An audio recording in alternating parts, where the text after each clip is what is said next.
नमस्कार, मैं हूं वर्तिका। एशियाविल हिंदी के इस कार्यक्रम में आपका स्वागत है। हमारे साथ हैं जेएनयू से रिटायर्ड इकोनॉमिक्स के प्रोफेसर अरुण कुमार, जो अब इंस्टीट्यूट ऑफ सोशल साइंसेज में इकोनॉमिक्स के प्रोफेसर हैं। सर, स्वागत है आपका कार्यक्रम में। धन्यवाद। सर, आपसे सबसे पहले हम ये जानना चाहेंगे कि हमारी केवल भारत की अर्थव्यवस्था पर ही नहीं, दुनिया की अर्थव्यवस्था पर कोरोना वायरस जो इस समय चल रहा है, कोरोना वायरस का पेंडेमिक, वो एक बहुत बुरा इम्पैक्ट डाल रहा है। बहुत बड़ा इम्पैक्ट इसका है और होने वाला है। अगर हम खास करके बात करें भारत की, तो इसको लेके कई तरीके के आंकड़े आ रहे हैं। अलग अलग संस्थाएं अलग अलग तरीके के आंकलन बता रही हैं कि भारतीय इकोनॉमी पे असल में कोरोना वायरस का कितना इम्पैक्ट पड़ेगा। आपका क्या कहना है सर? देखिए, ऐसा है, ये जो कोरोना वायरस है ये बड़ी तेजी से फैलता है, इसलिए लॉकडाउन करना बहुत ज़रूरी है। चीन ने दिखाया कि लॉकडाउन किया तभी उन्होंने कंट्रोल किया, और देशों ने लॉकडाउन देर से किया तो वहाँ पे काफ़ी तबाही मची, बहुत लोग मरे हैं। अमेरिका में सबसे ज़्यादा लोग मरे हैं। जी सर। भारत में भी लॉकडाउन वगैरह किया हुआ है। तो लॉकडाउन का मतलब होता है कि लोग बाहर घर से ना निकलें। तो यानी कि हम्म। दफ्तर नहीं जाएंगे, फैक्ट्री नहीं जाएंगे, बाजार नहीं जाएंगे, दुकान में नहीं जाएंगे। हम्म। तो एक तरह से अर्थव्यवस्था एकदम से रुक गई है। तो हम्म। सिर्फ जो एसेंशियल उत्पादन है, जो जरूरी की चीजें हैं, उसके छोड़ के बाकी सब उत्पादन बंद हो जाता है। तो मेरा मानना है कि इस समय भारत में अर्थव्यवस्था 25% से ज्यादा नहीं चल रही है, जो जनवरी में चल रही थी। तो यानी कि रेट ऑफ ग्रोथ -75% हो गया है। 75% की गिरावट कम से कम आई है। और बाकी जो देशों में जहां लॉकडाउन हुआ है वहां पे भी कुछ उसी तरह का है। इसमें ये मान के चल रहा हूँ कि जो कृषि क्षेत्र है, क्योंकि वो खुले इलाके में होता है, तो कृषि में खाद्यान्न पदार्थ का जो उत्पादन होता है तो वो चलना जरूरी है। तो वहां पे मैं ये मान रहा हूँ कि पूरा चल रहा है। पर बाकी और जैसे कि एयरलाइन इंडस्ट्री बंद हो गई है इस समय, होटल रेस्टोरेंट बंद हो गए हैं, और जो हमारा असंगठित क्षेत्र है जहाँ पे 94% लोग काम करते हैं, वो पूरी तरह से बंद पड़ा हुआ है। तो इसलिए हमारा रेट ऑफ ग्रोथ इस समय 75% से गिर गया है, -75% है। और जी। एक तरह से डीप डिप्रेशन है अर्थव्यवस्था में, क्योंकि सब लोग घबराए हुए हैं। लोग पलायन कर रहे हैं शहरों से गांव की तरफ।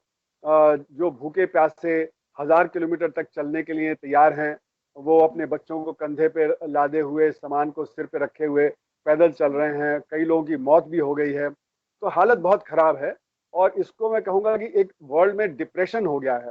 तो ये जो स्थिति है, ये युद्ध की स्थिति से भी ज़्यादा बदतर है, क्योंकि युद्ध की स्थिति में ऐसा नहीं होता कि डिमांड खत्म हो जाए। उस समय तो वॉर का प्रोडक्शन चलता रहता है, सिपाहियों की जरूरत होती है, तो एम्प्लॉयमेंट हो जाता है। तो इस समय ना एम्प्लॉयमेंट है ना उत्पादन है।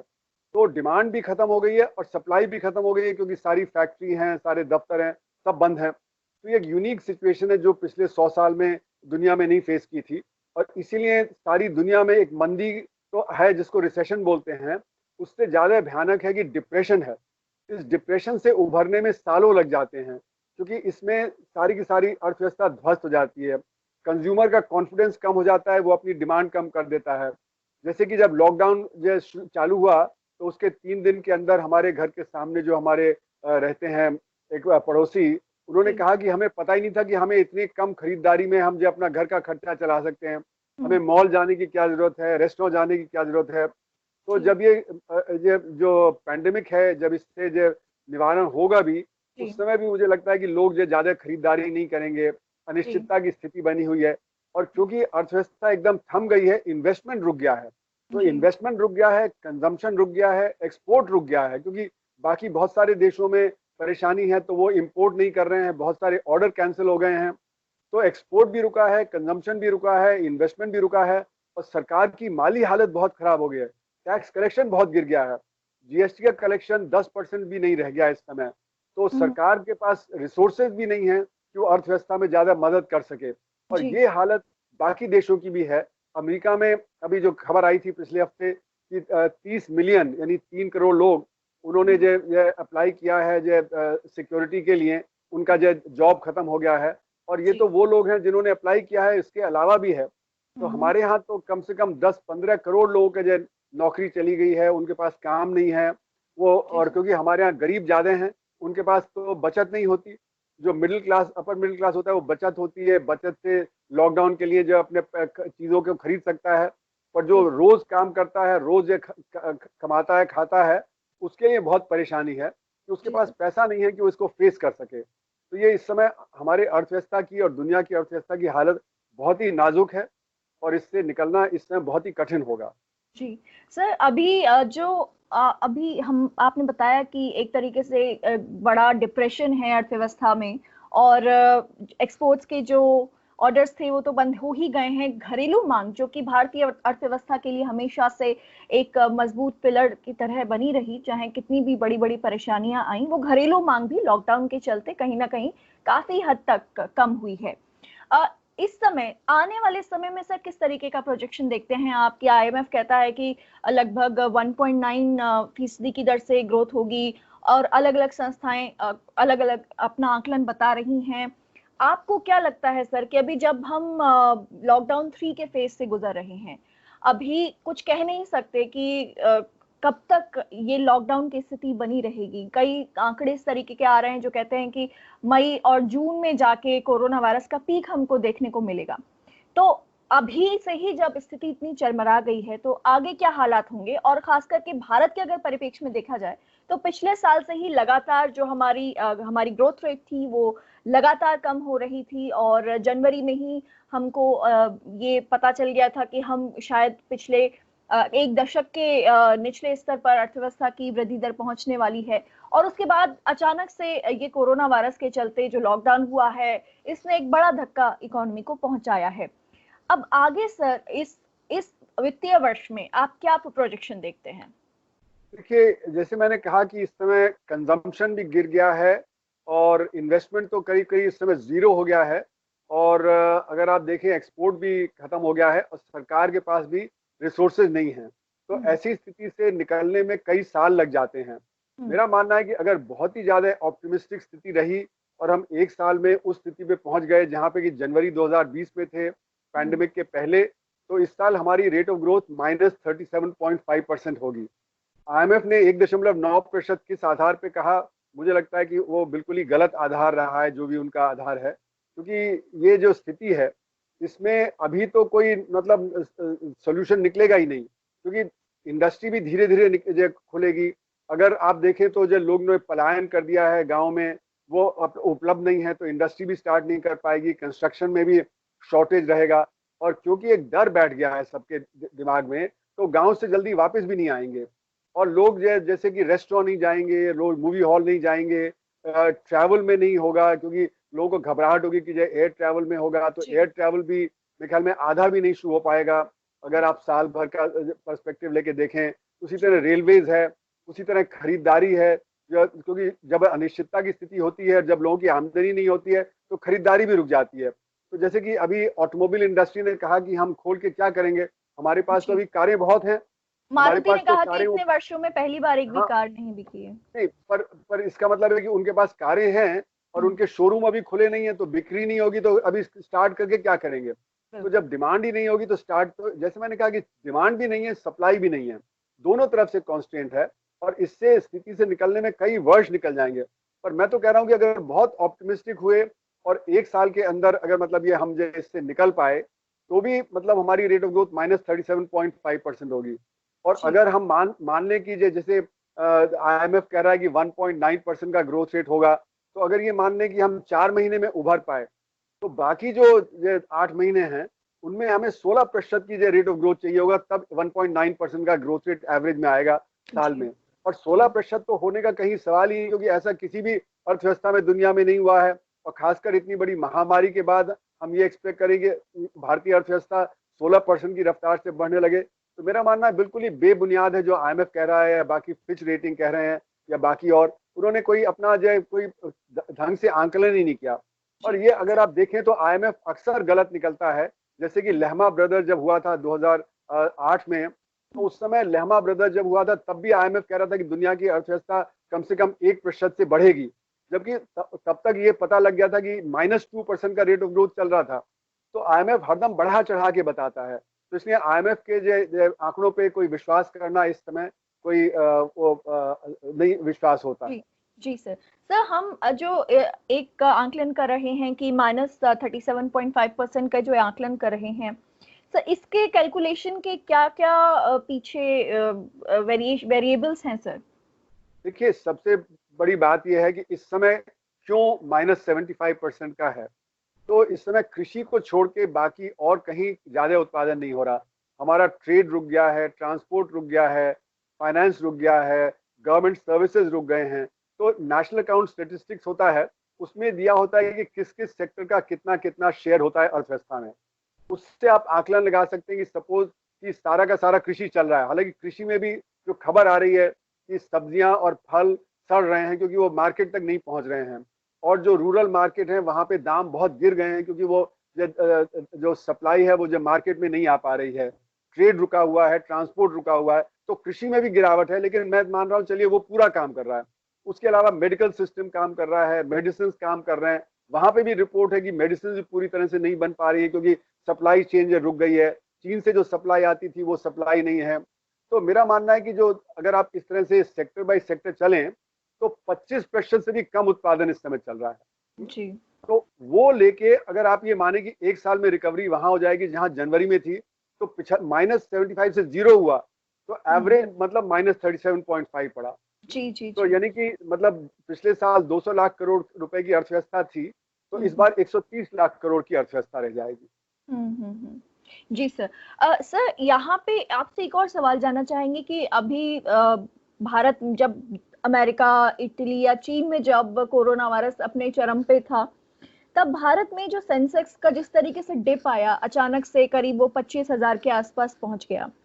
लेकिन अभी हमारे भारत में कोरोना वायरस का कहा जा रहा है कि पीक आया भी नहीं है और ये जो सेंसेक्स है ये चढ़ने लगा है करीब आज के दिन लगभग 31,000 के आसपास पहुंच गया। जी हाँ। तो ये क्या दर्शाता है सर और आने वाले टाइम पे किस तरीके का प्रोजेक्शन रह सकता है?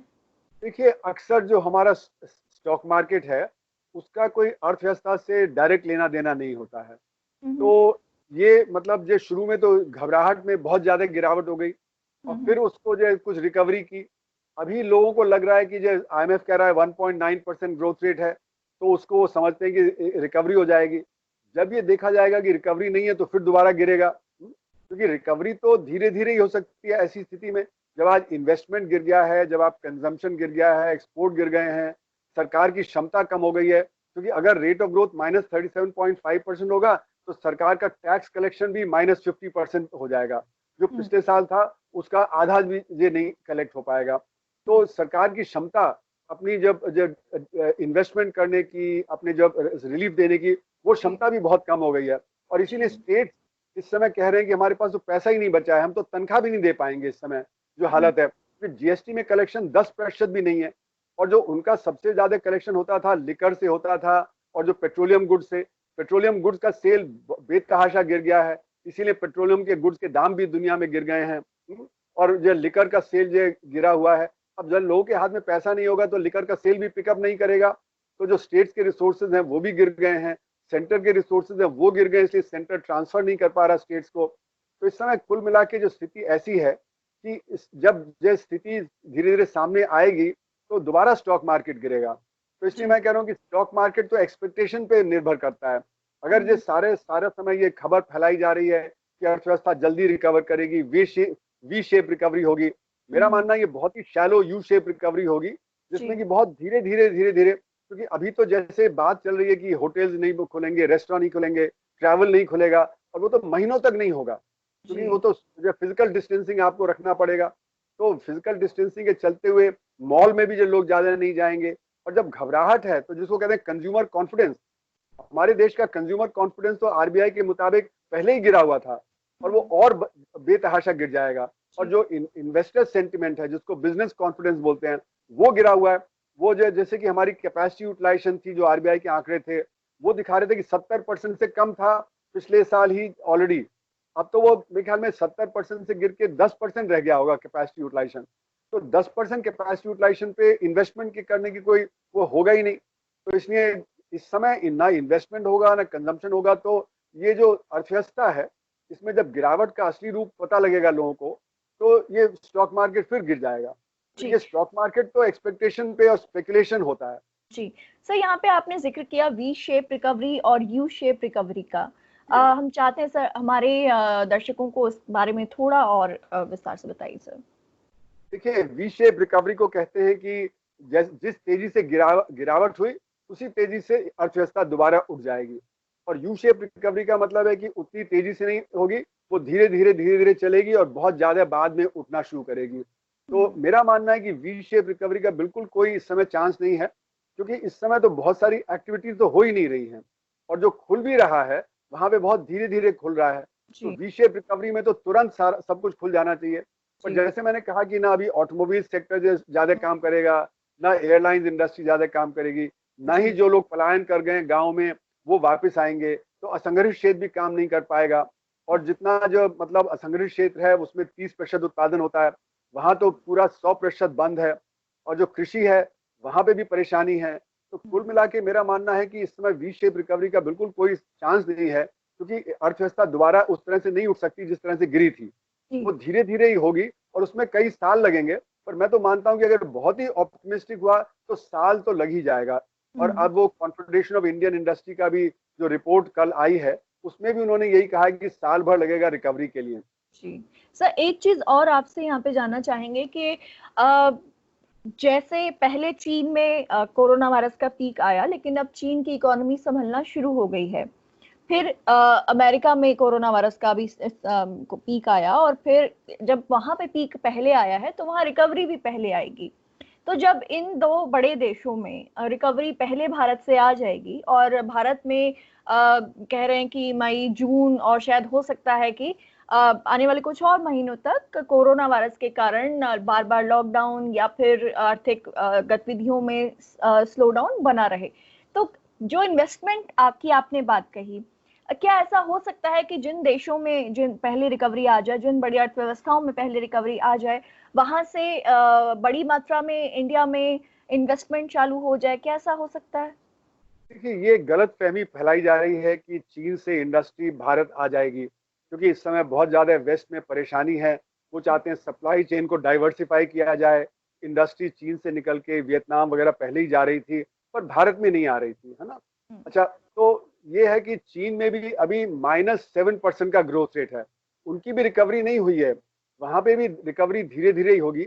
पर वो क्योंकि एक अथॉरिटेरियन स्टेट है, तो वो ज्यादा ऑर्डर कर सकते हैं कि प्रोडक्शन चले, पब्लिक सेक्टर का वहां पे कंट्रोल ज्यादा है। पर अमेरिका में अभी ऐसा बिल्कुल नहीं लग रहा, वहां पे डिप्रेशन हो गया है, क्योंकि एकदम से 6 हफ्ते के अंदर अगर 30 मिलियन लोगों का जो जॉब चला गया है, 30 मिलियन से ज्यादा ही लोगों का जॉब गया है, जितना कि पिछले जो ग्लोबल फाइनेंशियल क्राइसिस में 2 साल में नहीं जो जॉबलेसनेस हुई, उतनी 6 हफ्ते के अंदर हो गई है।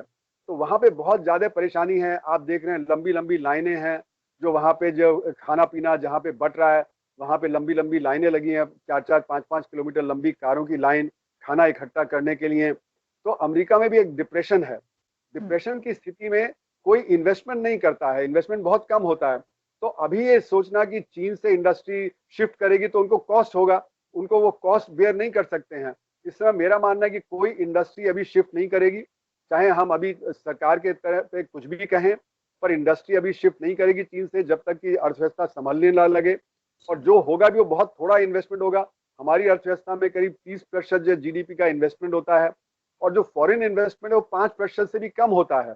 तो फॉरेन इन्वेस्टमेंट एक तो आएगा भी कम, और अगर आया भी तो 5% ही तो होता है फॉरेन इन्वेस्टमेंट। 95% तो हमारा अंदरूनी इन्वेस्टमेंट होता है।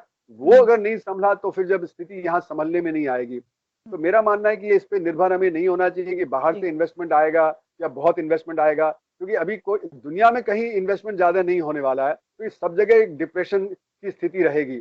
और जी। वहां पे इंटरेस्ट रेट काट दिया है, वहां पे लिक्विडिटी बढ़ा दी है। फेडरल रिजर्व बैंक लिक्विडिटी दे रहा है, भारत में आरबीआई लिक्विडिटी दे रहा है। लेकिन लिक्विडिटी बढ़ाने से, इंटरेस्ट रेट काटने से भी इन्वेस्टमेंट नहीं हो रहा है। और इसीलिए जो आपका क्रेडिट है उसका ऑफ टेक बहुत कम है क्रेडिट का।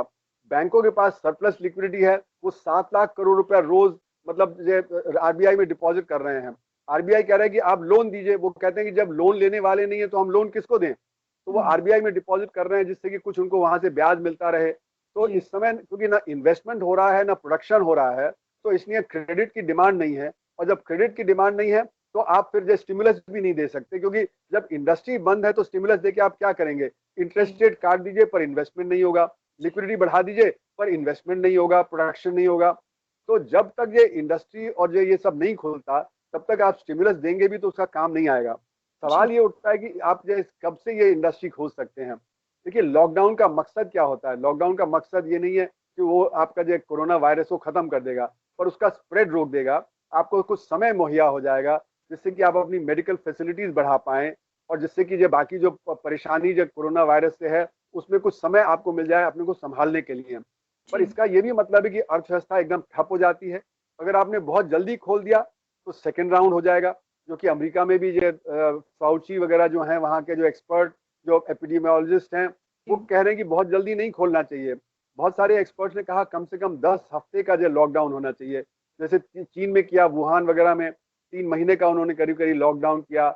इटली स्पेन वगैरह में भी करीब करीब 8-10 हफ्ते का किया है। तो ये इतना तो लगता ही है।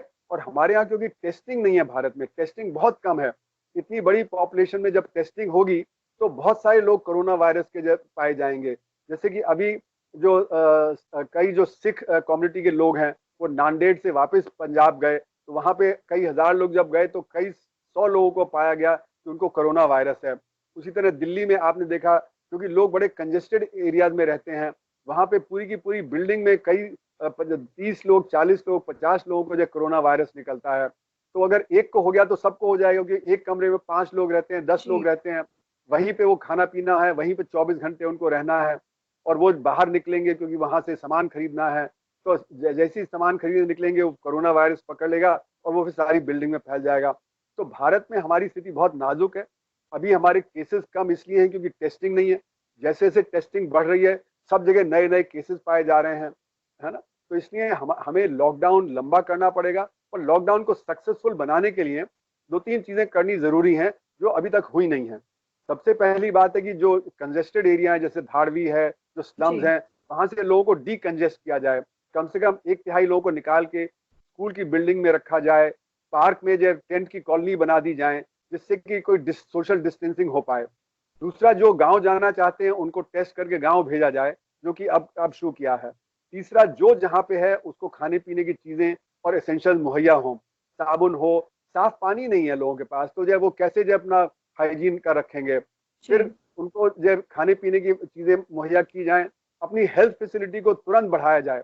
मतलब कि जैसे कि खाली होटल्स हैं या खाली जो हॉल्स हैं, वहाँ पे जो बेड्स लगा दिए जाएं, जिससे कि आइसोलेशन संभव हो, कि अगर ये भड़क पड़े तो हमें हो। फिर डॉक्टर्स की कमी है।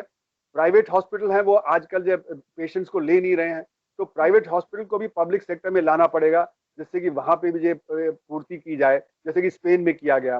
फिर डॉक्टर जो रिटायर्ड हैं, उनको हमें लाना पड़ेगा वापस, की जो वो आके जो मदद करें, क्योंकि बहुत सारे डॉक्टर्स को ये हो रहा है। फिर जो हम्म, हमारा उत्पादन है, जो प्रोटेक्टिव गियर है, मास्क है, वेंटिलेटर है, उसका उत्पादन तुरंत बढ़ाना पड़ेगा। फिर जी जो हमारे स्टूडेंट्स हैं मेडिकल के, जो second year, third year, fourth year, जिन्होंने थोड़ा बहुत मेडिसिन किया है, उनको क्रैश कोर्स पैरामेडिक का दे के उनको हम्म, जो मतलब मदद के लिए लिया जाए।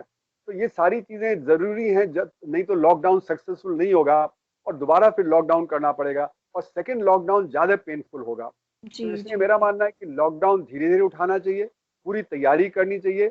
और जो इम्पेरेटिव है कि जैसे गांव है, वहां से सामान नहीं आ पा रहा, वहां पे प्राइस क्रैश कर गया, तो इस समय हजारों बसें जो पब्लिक ट्रांसपोर्ट की वो खाली हैं, उनका इस्तेमाल करके गांव से सामान लेके शहरों में सप्लाई करना चाहिए, जो जहां पे वहां पे। तो हजारों बसें हैं, ट्रक्स हैं, आर्मी की हैं, उनका इस्तेमाल करते हुए जो भी जहाँ पे उत्पादन हो रहा है वहां से सामान लेके पास के शहरों में वो डिस्ट्रीब्यूट हो, तो उससे किसान को भी फायदा होगा और जी उसकी आमदनी कम नहीं होगी, और जो शहरों में लोग हैं उनको मुफ्त में मिलेगा, क्योंकि उनकी आमदनी नहीं है। तो ये जी नहीं होगा तो लॉकडाउन सक्सेसफुल नहीं होगा। जी सर, आप बिल्कुल आपने बहुत सही बात कही कि लॉकडाउन सक्सेसफुल बनाना बहुत ज़रूरी है, क्योंकि अगर दूसरा लॉकडाउन अगर करना पड़ा तो ये न केवल काफ़ी पेनफुल होगा एज अ कंट्री, बल्कि हमारी इकोनॉमी के लिए और आगे हमारे रिवाइवल के लिए भी काफ़ी लंबा वक्त ले सकता है। यहाँ पर सर आपने बात करी, बहुत सारी बातें कही, आपने कहा कि जो गांव हैं वहां से कैसे सप्लाई चेन को दोबारा से रिवाइव किया जा सकता है, और आपने कई सारे उपाय बताए कि इस कोरोना वायरस के दौरान किस तरीके से हम एज अ कंट्री और बेटर प्लानिंग कर सकते हैं। यहाँ पे ये जानना आपसे जरूरी है सर कि जो असंगठित क्षेत्र के मजदूर थे या फिर असंगठित क्षेत्र इस समय कोरोना वायरस लॉकडाउन की सबसे बुरी मार झेल रहा है, जी हाँ। वहां पे उस अनऑर्गेनाइज सेक्टर के रिवाइवल के लिए सरकार क्या खास कदम उठा सकती है? देखिए, इस समय हमारे यहाँ डिस सेविंग हो रही है, क्योंकि प्रोडक्शन हो रही है, कंजम्पशन जो एसेंशियल का वो चल रहा है, तो जी। सब जगह डिस सेविंग हो रही है। और जो असंगठित क्षेत्र होता है, उसके पास कैपिटल बहुत कम होता है, और हुँ, वो जब जब प्रोडक्शन नहीं होता है, इनकम नहीं होती है, तो वो अपना वर्किंग कैपिटल को खा पी जाएगा। तो जी, वर्किंग कैपिटल नहीं बचेगा, जो लोग वहाँ पे वर्कर थे वो जो गाँव में पलायन कर जाएंगे, तो जी, जब वर्कर नहीं होंगे, तो इसलिए सबसे बड़ी बात है कि उनको वर्किंग कैपिटल प्रोवाइड होना चाहिए। जी, अगर उनके पास जो अगर खाने पीने की चीजें मुफ्त में जो जाएंगी, जो शहर है वहां पे, तो उससे उनको सपोर्ट मिलेगी, उनका वर्किंग कैपिटल एग्जॉस्ट नहीं होगा। पर मेरा मानना है कि पिछले 1.5 महीने में उनका वर्किंग कैपिटल खत्म हो गया होगा। तो जी, इसके उनको वर्किंग कैपिटल प्रोवाइड करना बहुत जरूरी है, जिससे कि जब स्थिति सुधरे तो उस समय दोबारा काम शुरू हो पाए। लेकिन जी, अभी लॉकडाउन में वो काम नहीं शुरू कर पाएंगे, क्योंकि वो बहुत कंजेस्टेड एरिया में काम करते हैं। वो कोई ऐसा खुले इलाके में काम नहीं होता है। गांव में जो थोड़ा बहुत अनऑर्गेनाइज सेक्टर काम करता है वो तो दोबारा खुल सकता है, लेकिन शहरों में जो बहुत बड़ा तबका है अनऑर्गेनाइज सेक्टर का, वो अभी नहीं खुल सकता है। तो अभी उनका लोन जो हो कहीं, तो वो माफ होना चाहिए जब तक कि ये खुल ना पाए जाए। वर्किंग कैपिटल उनको प्रोवाइड करना चाहिए, और उनको जो टेक्निकल सपोर्ट चाहिए होगी स्टार्ट करने के लिए, वो टेक्निकल सपोर्ट भी होनी चाहिए। जी। तो इसको बहुत ही कठिन काम है, क्योंकि हमारे यहाँ मुद्रा लोन तो दिया गया था हुँ, हुँ, खासकर या असंगठित क्षेत्र को, लेकिन वो हुँ, बहुत ज्यादा कामयाब नहीं हुआ था जो ज्यादा एम्प्लॉयमेंट क्रिएट करने के लिए या ज्यादा मदद, क्योंकि वो सिर्फ 47,000 रुपए प्रति लोन था एवरेज में, तो बहुत कम था, उससे जी। ज्यादा हमें सपोर्ट। लेकिन इस समय सरकार के पास भी रिसोर्सेज की बहुत बड़ी कमी है। सर जैसे यहाँ पे मैंने जी सर, एक सवाल ये जानना चाहेंगे कि जो रिलीफ पैकेज जो दिया है सरकार ने या, कोरोना वायरस से निपटने के लिए, वो अगर हम बात करें कि कितना ज़्यादा आपको लगता है कि एफिशिएंट है इकोनॉमी को रिवाइव करने के लिए, या फिर असंगठित और संगठित क्षेत्र दोनों को रिवाइव करने के लिए, या खास तौर से अगर हम बात करें अनऑर्गेनाइज सेक्टर की ही पहले प्राथमिकता उसको देते हुए, तो जो हमारा रिवाइवल का जो पैकेज है करीब 1.7 का लाख करोड़ लाख करोड़ का जो दिया है, उसमें क्या आपको लगता है कि ये इनफ है या फिर कितना होना चाहिए? देखिए, ये बिल्कुल अपर्याप्त है। ये तो 0.85% जीडीपी का हुआ, और इस समय आप ये मान के चलें कि 15-20 करोड़ लोग हैं जिनका काम खत्म हो गया है, जो गरीबी की रेखा के नीचे चले गए हैं, और फिर हम्म, उनका परिवार है। तो वो जब कुल मिला के कम से कम, और नहीं तो आधी जनता इस समय गरीबी की रेखा के नीचे चली गई है। तो हम्म, अगर उनके आमदनी नहीं है, उनके पास खाने पीने का नहीं है, तो वो तो भुखमरी के जो उस पे आ जाएंगे। तो मेरा मानना है कि इसको अगर वर्ल्ड बैंक की एक्सट्रीम पॉवर्टी लाइन $1.9 का आधा दिया जाए, जिससे कि वो सर्वाइवल मतलब हो सके इस समय, बाकी और चीजों की बात नहीं है, तो उसके लिए 18 लाख करोड़ रुपए चाहिए। हम्म, 18 लाख करोड़ की जगह अभी सिर्फ 1.7 लाख करोड़ रुपए दिया गया है 3 महीने के लिए, जो कि बिल्कुल ही जो कम है। और इसमें भी ज्यादातर डिस्ट्रीब्यूट नहीं हो पाया है। हम्म, अभी जो जैसे सुनने में आ रहा है कि जितना 5 किलो जो गेहूं या चावल देना था, 1 किलो दाल देना था, वो 20-25% लोगों को ही मिली है। वो सबको नहीं मिला है। जो 500 रुपये देना था वो भी सबको नहीं मिल पाया है। और उसमें जो बहुत सारे हैं जिनके अकाउंट नहीं है, जो रेडी पटरी वाले हैं, जो पटरी पे सोते हैं, उनका बैंक अकाउंट नहीं है, या जो पलायन कर गए हैं एक शहर से दूसरे शहर, उनके पास पीडीएस कार्ड नहीं है, तो उनको नहीं मिलेगा। तो इस समय ये सब छोड़ देना चाहिए, जो जहाँ पे है उसको वहां पे ही जो प्रोवाइड कर देना चाहिए। तो उसके जी, लिए मेरा मानना है 18 लाख करोड़ रुपए करीब चाहिए। लेकिन जी, सरकार का जो रिसोर्स है, टैक्स बेस है, वो करीब 32 लाख करोड़ का था, वो गिर के 10.5 लाख करोड़ रुपए हो जाएगा। तो हम्म, सरकार के पास तो अपने तनख्वाह देने का पैसा नहीं रहेगा, वो अपना जो इंटरेस्ट पेमेंट है उसका पैसा नहीं रहेगा। तो अतिरिक्त पैसा तो तभी हो पाएगा जबकि बाकी सारे खर्चे काटे जाएं। और जी, इस समय जो सरकार का फिस्कल डेफिसिट है, वो 30-40% की रफ्तार से चल रहा होगा। वैसे ही हम्म, अगर आप देखें तो पिछले साल भी 10% की रफ्तार से था, क्योंकि उसमें सेंटर था, स्टेट थे, पब्लिक सेक्टर यूनिट थे, इन तीनों का मिला लें तो करीब जी, 10% की रफ्तार से फिस्कल डेफिसिट चल रहा था। पर वो तो 200 लाख करोड़ की अर्थव्यवस्था पे था। अब अर्थव्यवस्था हो गई है 130 लाख करोड़ की, तो 130 लाख करोड़ पे वो 15% हो जाएगा। हम्म, 15% में अगर आप जोड़ लें कि एक तो टैक्स 20 लाख करोड़ रुपए कम हो जाएगा, दूसरा 18 लाख करोड़ का अतिरिक्त खर्चा हो जाएगा, तो इस समय फिर हमारा फिस्कल डेफिसिट 30-40% की रफ्तार से हो जाएगा। तो इस समय सरकार के पास साधन नहीं है। तो इसीलिए मैं बार बार कहता हूँ कि तो सिर्फ एक यहाँ पे सर सर्वाइवल फिर पैकेज, हम जी, सिर्फ सर्वाइवल पैकेज हो सकता है, और कोई स्टिमुलस नहीं हो सकता। जी, स्टिमुलस इस समय काम भी नहीं करेगा, क्योंकि इंडस्ट्री बंद है, ऑफिस बंद हैं।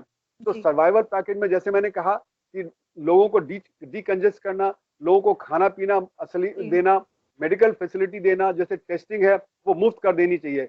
4,500 रुपए में गरीब परिवार नहीं टेस्टिंग करा सकता है, और इसलिए वो टेस्ट नहीं कराएगा तो पता भी नहीं लगेगा। तो टेस्टिंग मुफ्त कर देनी चाहिए, मेडिकल खर्चा है, एसेंशियल्स का जो खर्चा है, और डीकंजेशन का, ये चीजें अगर हो जाएं तो उतना ही हमारे पास पर्याप्त होगा पैसा, बाकी और किसी चीज के लिए पैसा नहीं होगा। जी सर, यहाँ पे आपने कहा कि हमें केवल सर्वाइवल पैकेज यहाँ पे अभी मुहैया हो सकता है, आप इकोनॉमी बूस्टर पैकेज तो छोड़ ही दीजिए। अगर हम फिर भी अगर कोशिश की जाए, अगर सरकार अपने लेवल पे कहीं कोशिश करे, ये जो आपने बताया कि जो 18 लाख करोड़ की जो जरूरत है इस समय देश को, और इसके लिए खर्चे जो काटने की बात आपने कही, तो कहाँ कहाँ से खर्चे काट के अगर सरकार पूरा जोर लगा दे तो ये 18 लाख करोड़ का लगभग या उसके आसपास का कहीं इंतजाम हो सकता है? देखिए, सबसे पहले तो जो सरकारी खर्चे हैं उनमें भारी कटौती करनी पड़ेगी। अभी इस समय आपका पब्लिक इन्वेस्टमेंट रुक जाएगा, पब्लिक इन्वेस्टमेंट के लिए पैसा नहीं रहेगा, सैलरीज को काटना पड़ेगा, आपका डिफेंस का जब काटना पड़ेगा, सब्सिडीज को इसमें मर्ज करना पड़ेगा, 2-3 लाख करोड़ रुपए की जो सब्सिडी है वो मर्ज करना पड़ेगा, तब जाके वो आपका जब भरपाई हो पाएगी। और फिर सरकार को बोरो करना पड़ेगा, जो अमीर आदमी है वहां से पैसा उठाना पड़ेगा, क्योंकि इस समय तो बाकी लोगों की तो आमदनी खत्म हो गई है। जो अमीर के पास जो सेविंग्स होंगी बैंक वगैरह में, वहां पे आपसे कुछ लेना पड़ेगा, आरबीआई से कुछ ज्यादा फिस्कल डेफिसिट के तौर पे आपको जो है मनी प्रिंट करना पड़ेगा। लेकिन उसमें भी एक लिमिट है, क्योंकि और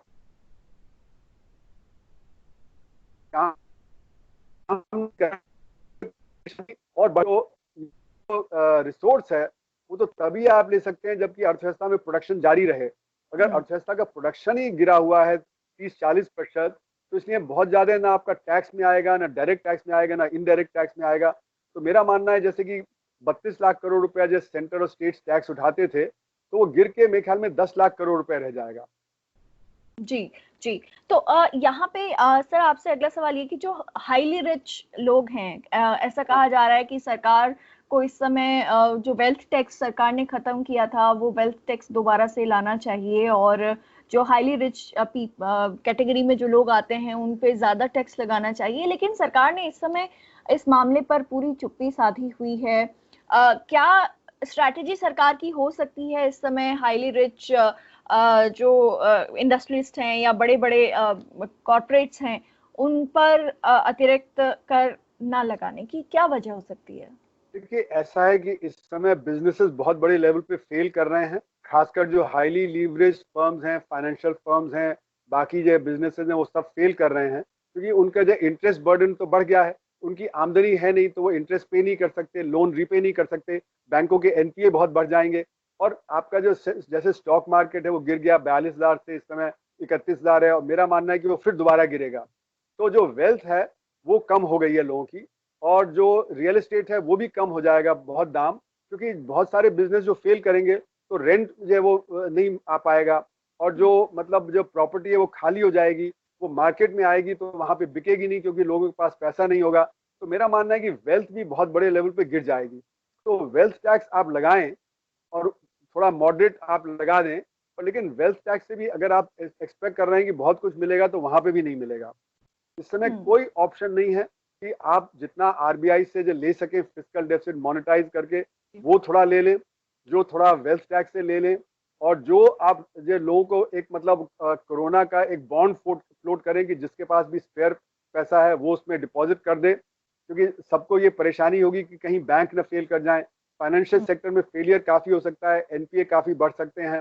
तो इसलिए एक परेशानी के दौर में जो सरकारी बॉन्ड हैं उनका वैल्यू ज्यादा होगा, तो कुछ लोग उसमें पैसा डिपॉजिट कर देंगे।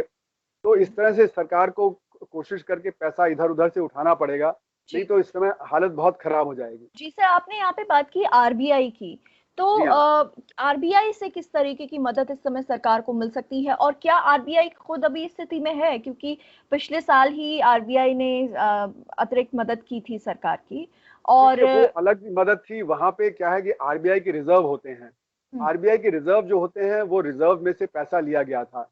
पर इस समय बात रिजर्व से पैसे लेने की थोड़ी बहुत हो सकती है, लेकिन इस समय बात यह है कि आप नोट प्रिंट करेंगे, क्योंकि ये मोनेटाइजेशन ऑफ द डेफिसिट होता है, जो 1997 के बाद मोनेटाइजेशन बंद कर दिया गया था।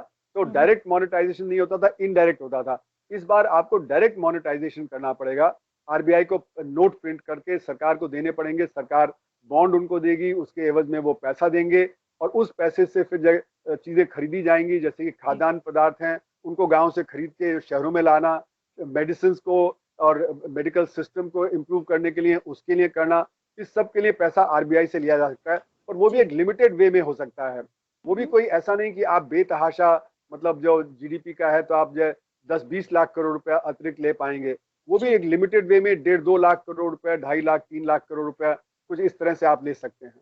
जी सर, ये आपने बताया कि डायरेक्ट मोनेटाइजेशन करना पड़ेगा, जो कि 1997 के बाद बंद हो गया था।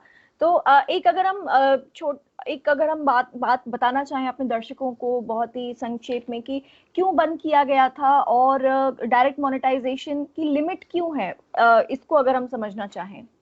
देखिए, ऐसा है कि इसलिए बंद किया गया था कि सरकार का फिस्कल डेफिसिट जब बहुत बढ़ जाता है तो एक तरह से सरकार, मतलब जितना मर्जी जो आरबीआई को कहे नोट प्रिंट कर लो, तो एक सरकार के ऊपर एक लगाम लग जाती है कि आप बेफिजूल में नहीं लेंगे पैसा।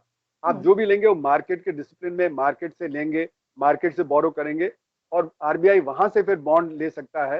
लेकिन आप डायरेक्टली नहीं आरबीआई से लेंगे, क्योंकि आरबीआई को तो कह सकते हैं कितना मर्जी प्रिंट कर लो, क्योंकि आज की स्थिति है कि भाई जितना मर्जी 18 लाख करोड़ चाहिए तो 18 लाख करोड़ प्रिंट कर लो, पर लेकिन टोटल करेंसी इन सर्कुलेशन तो इस समय 23-24 लाख करोड़ रुपया है।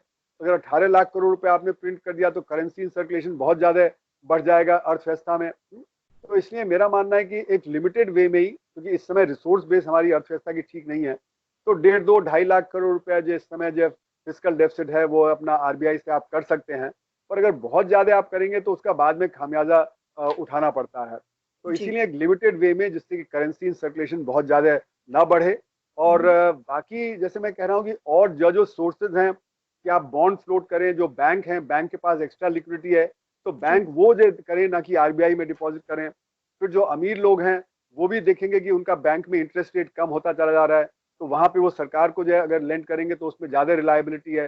फाइनेंशियल सेक्टर में कोलैप्स है, बिजनेस में कोलैप्स होगा, बहुत सारी बिजनेस फेल करेंगे, तो लोगों को जो वहां पे जो इन्वेस्ट करना कठिन हो जाएगा, तो वो इसमें इन्वेस्ट करें उसकी जगह। तो इस तरह से हो सकता है कि ये बॉन्ड के जरिए से सरकार पैसा अमीरों से, बैंकों से, आरबीआई से पैसा उठा ले।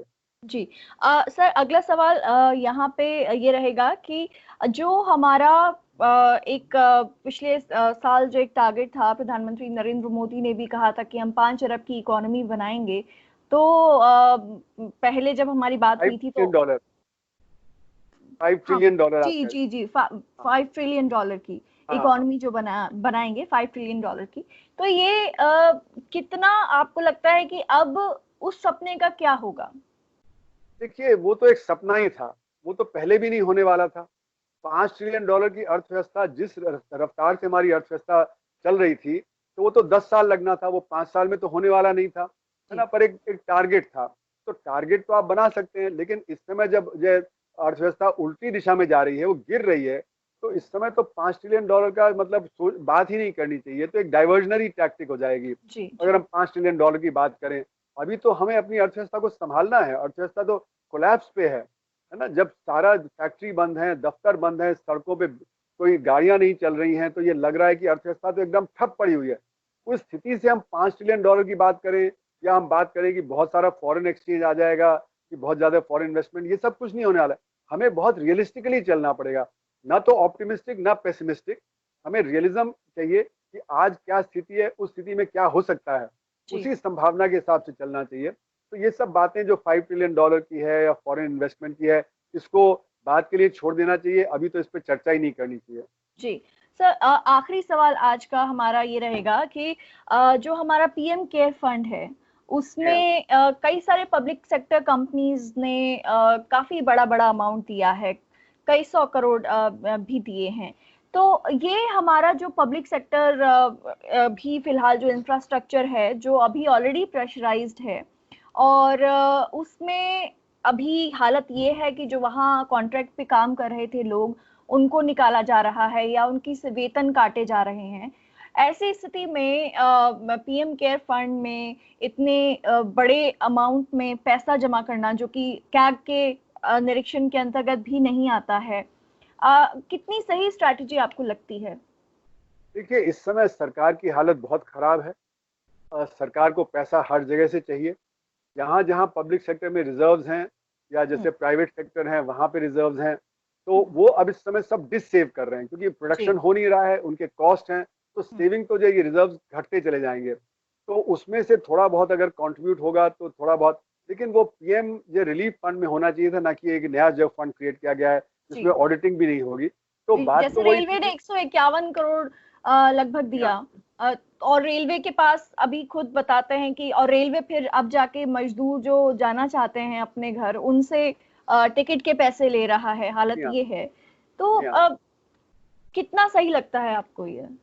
देखिए, इस समय जैसे मैंने कहा कि स्थिति की गंभीरता को समझना पड़ेगा। स्थिति इतनी ज्यादा गंभीर है कि जहां कहीं से रिसोर्स मिले आपको रिसोर्स उठाना पड़ेगा, क्योंकि जब उत्पादन ही जब खत्म हो गया है तो आपका रिसोर्स ही खत्म हो गया है। उत्पादन से ही तो रिसोर्स आता है, कोई हवा से तो नहीं आएगा। अगर उत्पादन, जैसे मैं तो कह रहा हूँ, बहुत ऑप्टिमिस्टिक हुआ तो 70 लाख करोड़ रुपए कम हो जाएगा उत्पादन, है ना। और अगर जैसे कि मैं कह रहा हूँ कि अगर जो 3-4 साल लगे तो हो सकता है कि 100-125 लाख करोड़ रुपए कम हो जाएगा उत्पादन। तो उसमें मतलब सबकी आमदनी कट जाएगी, यानी सरकारी आमदनी काटनी पड़ेगी, पब्लिक सेक्टर, प्राइवेट सेक्टर, सब जगह आमदनी काटनी पड़ेगी। और दूसरी तरफ इन्फ्लेशन भी जो डिफ्लेशन में कन्वर्ट हो जाएगा। इस समय तो डर ये है कि प्राइसेस गिरने लगेंगे, जैसे पेट्रोलियम गुड्स के प्राइसेस गिरे हैं, बाकी और कमोडिटीज के प्राइसेस गिरेंगे, है ना। तो इस समय तो डर ये है कि डिफ्लेशन होगा और डिफ्लेशन से हालत और खराब हो जाती है। तो इसलिए मेरा मानना है कि जहां भी रिसोर्स है, लेकिन रिसोर्स को अकाउंटेबल वे में उठाना चाहिए, है ना। रेलवे अगर 150 करोड़ दे रहा है तो रेलवे के लिए कोई बहुत बड़ी रकम नहीं है। हालांकि सभी पब्लिक सेक्टर को लॉस हो रहा है, प्राइवेट सेक्टर को लॉस हो रहा है, सभी जो इस समय कंट्रीब्यूट करेंगे जो भी थोड़ा बहुत रिजर्व है। तो इसके जो आज के हालात हैं उसकी गंभीरता को समझते हुए हमें सोचना पड़ेगा। जैसे कि पब्लिक सेक्टर में एम्प्लॉयज हैं या जो सरकारी मुलाजिम है वो कह रहे हैं कि हमारी तनख्वाह नहीं कटनी चाहिए। उनको ये समझना चाहिए कि जब देश में 70-75% उत्पादन कम हो गया है तो सबको उतनी तनख्वाह कैसे मिल सकती है जैसे कि पहले थी। जब असंगठित क्षेत्र में उनकी आमदनी जीरो हो गई है, उनको हमें सपोर्ट करना है, तो हम कैसे ये कह सकते हैं कि जो हमारी पहले की तनख्वाह थी, जब 200 लाख करोड़ रुपए की अर्थव्यवस्था थी, उतनी जब तनख्वाह आज भी मिले। तो ये हम सेल्फ सेंटर्ड नहीं हो सकते। आज ये संकट सारे देश पे है, सबको सैक्रिफाइस करना पड़ेगा। और जो ऑर्गेनाइज सेक्टर है वो तो फिर भी रिवाइव कर जाएगा, पर अनऑर्गेनाइज सेक्टर तो आसानी से रिवाइव नहीं करेगा। और ऑर्गेनाइज सेक्टर में बहुत सारे फर्म्स फेल करेंगे, वहां पे भी लोगों को परेशानी होगी, उनकी आमदनी खत्म हो जाएगी। तो इसलिए मेरा मानना है कि सबको इस समय सैक्रिफाइस करना पड़ेगा, क्योंकि आज स्थिति ऐसी है, स्थिति वॉर से भी, युद्ध से भी बदतर स्थिति है, इसलिए सबको सैक्रिफाइस करना पड़ेगा। लेकिन ये मैं जरूर कहता हूँ कि जो पीएम जो केयर फंड है उसकी जगह ये सारा जाना चाहिए था जो ऑलरेडी एस्टैब्लिश सीएजी के है, क्योंकि उसमें अकाउंटेबिलिटी है। तो इस समय गवर्नेंस अच्छा होना चाहिए, करप्शन नहीं होना चाहिए। अगर ऑडिटिंग नहीं होगा तो उसमें करप्शन की गुंजाइश ज्यादा है। तो इस समय अगर करप्शन हुआ तो वो तो सबसे ज्यादा खराब चीज होगी। और इसीलिए भारत में कहा जाता है कि 4 फसलें होती हैं, एक फसल तो रबी की, एक फसल खरीफ की, एक फसल जो स्प्रिंग में आती है, और चौथी होती है डिजास्टर। जब भी डिजास्टर होता है, सूखा पड़ता है या जब फ्लड आ जाता है, तो जब पैसे बनाए जाते हैं, जो हमारे ट्रेडर्स हैं वो पैसे बनाते हैं, हमारे जो सरकारी मुलाजिम हैं, पॉलिटिशियंस हैं, वो पैसे बनाते हैं। अगर ये ऐसी स्थिति में होता है तो ये देश के लिए बहुत ही दुर्भाग्यपूर्ण होगा। तो इसलिए गवर्नेंस हमारा सही होना चाहिए, अकाउंटेबिलिटी होनी चाहिए, और उसमें जो पैसा मिले उसका सही उपयोग होना चाहिए।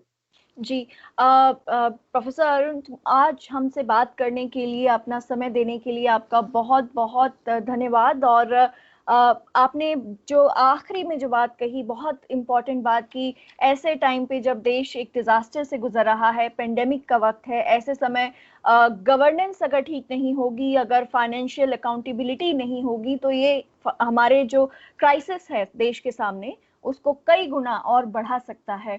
हमारे साथ जो जुड़े हुए दर्शक हैं इस समय, उनसे हम कहेंगे कि आज का हमारा ये जो एपिसोड है प्रोफेसर अरुण कुमार के साथ में जो हमारी बातचीत है, इसको ज्यादा से ज्यादा लोगों में शेयर किया जाए, ताकि लोगों को ये पता चले कि असल में ये जो पूरी स्थिति है कोरोना वायरस की, इसकी आर्थिक की कीमत कितनी बड़ी है और इसका प्रभाव कितना गहराया हुआ है, और इससे कैसे उबरा जा सकता है। सरकार को कौन कौन से कदम उठाने चाहिए जिससे जल्द से जल्द हमारा देश और हमारी अर्थव्यवस्था इस बड़े आर्थिक संकट से उबर पाए, और कोरोना वायरस की महामारी के दौरान जो लॉकडाउन के चलते नुकसान हुआ है देश का, उसकी भरपाई जल्द से जल्द हो पाए। आज के हमारे इस एपिसोड में, हमारे कार्यक्रम में हमारे साथ जुड़े रहने के लिए आप सभी का बहुत बहुत धन्यवाद। प्रोफेसर अरुण, आपका भी बहुत बहुत धन्यवाद। धन्यवाद। नमस्कार। नमस्ते।